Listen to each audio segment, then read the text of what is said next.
గురుగారు ఇంట్లో దేవుడి విగ్రహాలుండి వాటికేమైనా డ్యామేజ్ అయితే స్టిల్ పూజలు కంటిన్యూ చేయాల్సొస్తుంది. అలాంటప్పుడు ఏవైనా దోషాలొస్తాయంటారా? ఏమంటారు? హ్మ్. నిజానికి ఇళ్ళల్లో దేవుడి పటాల వరకి పర్వాలేదు కానీ, విగ్రహాలు పెట్టుకొని ఆరాధించటము అది కరెక్ట్ కాదు. హ్మ్. ఒకవేళ విగ్రహాలు ఉన్నా కూడా అంగుష్ట మాత్రం విగ్రహమే ఉండాలి. అంగుష్టము అంటే ఇంత. హ్మ్. అంగుష్ట ప్రమాణం అంటారు. అంత అంత హైట్ ఉన్న విగ్రహాల వరకి వాడుకోవచ్చు. విగ్రహాలు ఇంకా పెద్ద సైజులో పెట్టుకోవటము అదంతా సరైన పద్ధతి కాదు. విగ్రహాలు మనం ఇంట్లో పెట్టుకోవలసి వస్తే, ఆ విగ్రహాలకు చేయవలసినటువంటి ఆగమ వాస్తు నియమాలను అనుసరించి పూజలు చేయాలి. హ్మ్. అంటే పొద్దున అభిషేకము, నైవేద్య సమర్పణ, మధ్యాహ్నం నైవేద్య సమర్పణ, రాత్రికి నైవేద్య సమర్పణ, దీపారాధనలు ఇవన్నీ కూడా చేయాలి. అవన్నీ మనకి ఇళ్లలో చేసుకోవటం కుదరదు. హ్మ్. కుదరనప్పుడు ఆ విగ్రహాలు పెట్టుకోకపోవటమే మంచిది. ఎందుకంటే విగ్రహాలు పెట్టుకొని కూడా మనము విగ్రహారాధనకు సంబంధించిన నియమాలని పాటించినప్పుడు అది దోషమవుతుంది.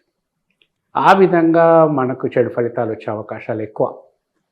అందుకని దాని నుంచి నివారించటానికి ఫస్ట్ విగ్రహారాధనే వద్దన్నారు ఇంట్లలో. హ్మ్. సరే విగ్రహాలు ఏవో పెట్టుకున్నారు. విగ్రహాలలో చాలా రకాలు ఉంటాయి. విగ్రహాలంటే కేవలం రాతితో చేసిన విగ్రహాలనే విగ్రహాలు అనరు. అందులో కొయ్యతో చేసిన విగ్రహాలు ఉంటాయి, మట్టితో చేసిన విగ్రహాలు ఉంటాయి, పంచలోహాలతో చేసిన విగ్రహాలు ఉంటాయి. ఇలా అనేక రకాలు ఉంటాయి. అయితే ఏమిటంటే ఎటువంటి విగ్రహము మనం ఇంట్లో పెట్టుకున్నప్పటికీ, అంటే అంత నియమంగా మనం పాటించాలన్న సంకల్పంతో విగ్రహారాధనకి సిద్ధంగా ఉండి విగ్రహారాధన ఇంట్లో చేస్తున్నప్పుడు హ్మ్. ఆ విగ్రహాలు ఏ విధమైన డ్యామేజ్ జరిగినా సరే పూజ చేయటానికి అర్హత ఉండదు. పూజ చేయటానికి మనకు ఒక అర్హత కావాలి విగ్రహారాధన చేయటానికి. అందుకే వేదము తెలిసిన వాళ్ళు, వేద మంత్రాలతో ఇదంతా పాఠశాలలో, వేద పాఠశాలల్లో అక్కడ ఇక్కడ ఇవన్నీ నేర్చుకున్న వాళ్ళు మాత్రమే విగ్రహారాధన చేయటానికి అర్హత పొందుతారు వాళ్ళు. అందుకే మనకి దేవాలయాల్లో అక్కడ విగ్రహారాధనకి క్వాలిఫికేషన్స్ ఉన్నాయి. ఓకే. మనం ఇంట్లో చేసుకునే విగ్రహారాధనకి అంత నియమంగా మనం చేసుకోలేము. అంటే మనము చేసే పూజా విధానము దోషపూరితం అవుతున్నదని నమ్మకం మనకు ఉంటే, హ్మ్. అంటే మనం దోషం లేకుండా మనము పూజ చేయలేము, మనకి మంత్రోచ్చారణ సరిగ్గా రాదు, ఏదో వచ్చిరాని మంత్రాలతో పూజలు చేస్తాము, ఇవంతా కూడా అంటే వాక్శుద్ధి అన్నది ఒకటి ఉంటుంది, అది లోపిస్తుంది. హ్మ్.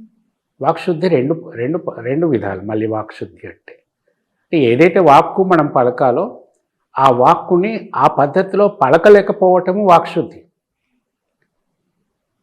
ఓకే. పలకటము పలకలేకపోవటము ఇదంతా అనమాట. అది సరిగ్గా పలుకుతున్నావు ఆ మంత్రాన్ని అంటే నీకు వాక్శుద్ధి ఉన్నట్టు, హ్మ్. సరిగ్గా పలకటం లేదు అంటే నీకు వాక్శుద్ధి లోపించినట్టు. హ్మ్. ఇది ఒక పద్ధతి. రెండవది ఏంటి, వాక్శుద్ధి అంటే ఎంతో నియమంగా ఉండేవాళ్ళు, భగవద్ అనుగ్రహాన్ని పొందిన వాళ్ళు, కొన్ని రకాల స్టేజెస్ వేదాంత రీత్యా కానివ్వండి, స్పిరిచువల్గా కానివ్వండి, ఇంకేదైనా కానివ్వండి, కొన్ని లెవెల్స్ పెరిగి ఉన్నవాళ్ళు ఆధ్యాత్మికంగా, హ్మ్. ఎక్కువ మాట్లాడని వాళ్ళు, చాలా మౌనంగా ఉంటూ ఉంటారు మునులు. ఇట్లాంటి వాళ్ళు సంసార పక్షంలో కూడా చాలాసేపు మౌనం పాటించే వాళ్ళు చాలామంది ఉన్నారు.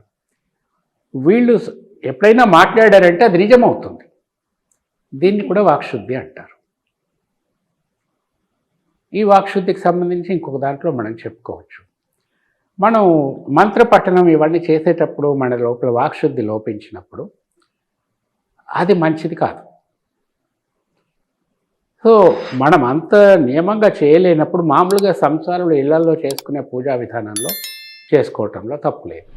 అప్పటికీ కూడా విగ్రహం ఏదైతే ఉంటుందో ఒకవేళ అది డ్యామేజ్ అయి ఉంటే ఆ డ్యామేజ్ అయిన విగ్రహానికి మనం పూజలు ఇవన్నీ చేస్తున్నప్పుడు అది మంచిది కాదు. విగ్రహం ఎప్పుడు పరిపూర్ణంగా ఉండాలి. విగ్రహం ఎప్పుడూ అవలక్షణాలను కలిగి ఉండకూడదు. ఒక విగ్రహాన్ని చెక్కేటప్పుడు కూడా దానికి పనికొచ్చే శిల కోసం ఎంతో వెతుకుతారు. మనకు తెలుసు, మొన్న అయోధ్యలో రామ మందిరం బాలరాముడి విగ్రహాన్ని చెక్కారు. ఆ శిల కోసం ఎంతో వెతికారు వాళ్ళు. గండకీ నది దగ్గర ఉన్నటువంటి సాలగ్రామాలని అన్వేషణ చేశారు. చివరికి ఎక్కడో కర్ణాటకలో ఒక శిల దొరికింది. దాన్ని విగ్రహానికి పనికి వస్తుందని తెచ్చుకున్నారు. అంటే ఎంత వెతికి ఆ శిలని దొరకబడతారు. అటువంటి శిలలు చాలా కఠినంగా ఉండి అసలు డ్యామేజే కావు. మనం ఎక్కడో ఏదో కొనుక్కొచ్చి పెట్టుకుంటాం ఇంట్లో, అది డ్యామేజ్ కావచ్చు. ఎందుకంటే అంత కఠినమైన శిల ఏమి ఉండకపోవచ్చు, లేదా ఆ చెక్క అంత శుద్ధిగా ఉన్నది కాకపోవచ్చు. అటువంటప్పుడు ఇవన్నీ కూడా చెడు ఫలితాలు వస్తూనే ఉంటాయి. అది ఎప్పుడైనా సరే ఇంట్లో ఒక విగ్రహం కానీ, దేవుని పటం కానీ, ఇవి ఏవైనా సరే ఏదైనా డ్యామేజ్ అయినప్పుడు తప్పకుండా తీసేసి కొత్తవి తెచ్చుకోవాలి. విగ్రహాలు అనుకోండి, ఈ విగ్రహం పెట్టుకున్న తర్వాత తెలుస్తుంది ఆయనకి ఇంట్లో విగ్రహం పెట్టుకొని పూజ చేయవద్దంట, ఇట్లా చేస్తే దోషం రావచ్చు అని. ఒకవేళ ఆ విగ్రహం డ్యామేజ్ అయిందనుకోండి, దాన్ని విసర్జించవలసిందే.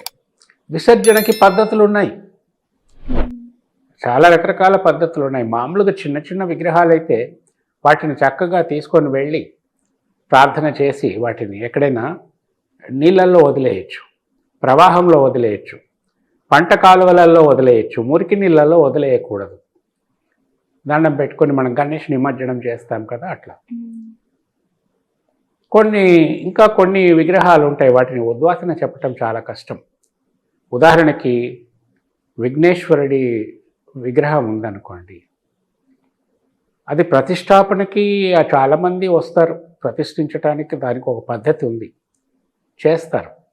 కానీ దాన్ని ఉద్వాసన చెప్పవలసి వస్తే ఒక్కరూ రారు, భయపడతారు. అటువంటి విగ్రహాలని ఉద్వాసన చెప్పటానికి భయపడతారు. ఎందుకంటే వాళ్ళకి తెలుసు, శాస్త్రం తెలుసు కాబట్టి, దాని పరిణామాలు తెలుసు కాబట్టి వాళ్ళ భావాలు అలా ఉంటాయి. అందుకే ఒక విగ్రహం పెట్టడానికి ముందే 100 సార్లు ఆలోచించుకొని అవసరం అనుకుంటే పెట్టుకోవాలి. ఒకవేళ డ్యామేజ్ అయిపోయి ఉంటే తీసేసిన తర్వాత మళ్ళీ విగ్రహాలు పెట్టుకోకండి. విగ్రహారాధన చేయాలంటే చక్కగా గుడికి వెళ్ళి విగ్రహారాధన చేసుకోండి, అది ఉత్తమమైన పద్ధతి.